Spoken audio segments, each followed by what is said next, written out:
Carlene James is an Associate Vice President with Summa Strategies and former Chief of Staff to Liberal Minister Jim Carr. Former Conservative Cabinet Minister James Moore is here. He's now a Senior Business Advisor at Dentons. Paul Taylor is a former federal NDP candidate. He's now the co-CEO of Evenings and Weekends Consulting, and CTV's Ottawa Bureau Chief Joyce Napier is here. Hi, everyone. Thanks very much for your patience and listening into that. Paul, I'll start with you because I think you have to leave in a few minutes. I just wanted to get your quick take. There were some heated exchanges between, in particular, Mr. Singh and Mr. Weston. I'm not sure out of those exchanges, though, exactly what new information we learned. Yeah, I think, what Mr. Singh was reflecting is the frustration of Canadians. And I think as a result of what we just listened to, I would imagine even more frustration. What we heard was a lot of passing the buck, an omnipresence of hypocrisy, especially, when it comes to the issue of food insecurity and some of their approaches to thinking about this issue, almost focusing on food when it is an income issue. And we know that wages aren't keeping up. The idea of, reasonable profit from somebody worth $12 billion Canadian, without any consideration to reasonable wages for their teammates, as some of them referred to them as.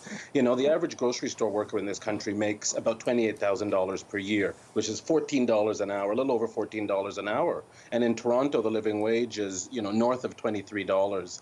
There was the hero pay that was clawed back. How is any of this reasonable? I just think I think Canadians are likely very disappointed. I know I was very disappointed with what was offered today. I think, though, Carlene, we had talked in the, sort of in anticipating what would be said about, the tone and tenor of those grocery chain CEOs prior to today and how they had ultimately been pretty defensive. I could tell that they were, making a concerted effort not to be so. They were certainly presenting their side of things, but they were not on the attack at all. And even when they were kind of being grilled, you could see them trying to, be very conscious about not appearing combative.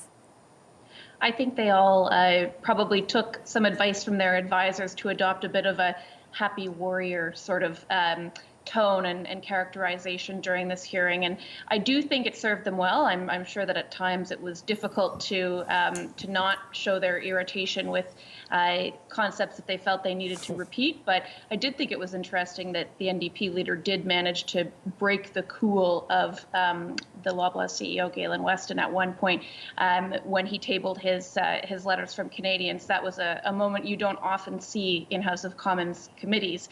But I think that the larger question that we're left with after this committee is, what do we do next? Canadians still have the same questions after an hour of testimony, which are, when are food prices going to go down? Can my government actually do anything meaningful to help them go down?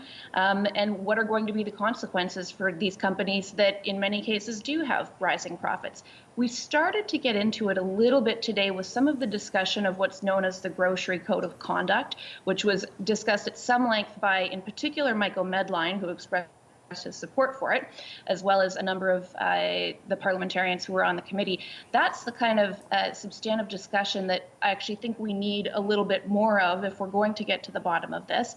And that's a very complex process. It requires agreement between provincial and territorial governments along with the federal government. And they've been crawling towards some progress on it for a few years now, but never actually got it across the finish line. Something I'd like to see coming out of this committee is a little bit of momentum for that code to turn into something meaningful that's actually going to make a difference at the grocery checkout line for Canadians. Carlene James mentioned getting to the bottom of it. I don't have the sense that this committee, call me crazy, was necessarily about that. I'm not sure the focus was on figuring out the answers to the very legitimate questions she raised. A lot of it was, I think, some political positioning against the quote unquote evil and dastardly people who are making a lot of money when others are paying a lot of money at the store. There was a bit of that there, I think. A lot of that there. Look, there's a reason why the Bank of Canada didn't raise interest rates the other day, is because the interest rates, the inflationary pressures look like they're abating on a lot of fronts, but they're not when it comes to housing, rents, cost of owning a home, not when it comes to the cost of food. This is an entirely legitimate subject matter for Jagmeet Singh to bring before a committee. The parliamentarians have chastised wireless companies, we've chastised airlines, we've chastised other industries before, so it's entirely appropriate. But what baffles me is that you have the leader of the NDP who's made this his #1 cause celeb, and he comes and he has a 6-minute window to ask questions, and he asks the same question 3 times, which is, how dare you have excessive profits? Of course, he doesn't define excessive profits. He doesn't come with any specific solutions, and he's using all of this as a fundraising drive to the NDP by simulcasting this on the NDP website and asking people to sign a petition. Like, either you're a serious legislator that has the balance of power in a Liberal government and you're going to use that position to do something substantive, or you're going to showboat. And Jagmeet Singh is all about showboating. And I think it's a missed opportunity for New Democrats to get some traction, I think, on a really substantive issue for a lot of Canadians who go into a grocery store expecting to pay $100 to get some groceries for the next few days, and then walk out of there with a $200 bill and getting seemingly half the amount of stuff and wondering what's going on here. So accountability isn't important, but Jagmeet Singh, it just never seems to miss an opportunity to miss an opportunity. You know, that company got a lot of flack for the price of that chicken. He made the point that they lose money on chicken, but the way in which they responded initially, prior to this response, prior to today, was certainly more defensive. They put back, you know, they put other social media videos on to combat that image, and it was perceived pretty poorly. How do you think these CEOs navigated today from that kind of perspective? Look, they didn't do badly. We were not expecting this to be a revolution or great revelations either. It's the first time that we hear from the CEOs. We heard from officials from these companies at other times in committee, but this is the first time we hear from them. I thought Jagmeet Singh, yes, I think there was a lot of theater there. There are probably better questions to ask them instead of, do you think that you're making an obscene amount of money, right? Which is basically what he asked again and again. And clearly they don't think so. They don't think that the amount of money they're making is obscene. And I think there's a disconnect. I do think that some people live in ivory towers, and I don't even know if, you know, Mr. Weston answering the question about that extremely expensive chicken. I buy chicken, I know how much it costs. That was off the charts. So what is it that these people are not understanding when he repeated time and time again, you're not making that much money because on a $25 basket, our profit is only $1. It's almost like it is borderline a bit insulting to come and tell us when we have those figures of their profits, these are public companies, that they're making that much money. Again, I think companies need to make a lot of money. Perhaps a surtax is not the right solution because you do want investments in Canada. There's a whole bunch of consequences to the fixes that the NDP is suggesting that probably would backfire. Let not the solution of today become tomorrow's problem as well. So you know, what were you expecting it to happen? Plus, you know, the Competition Bureau, really? We're going to rely on the Competition Bureau, who in 2017 started investigating the price fixing on bread.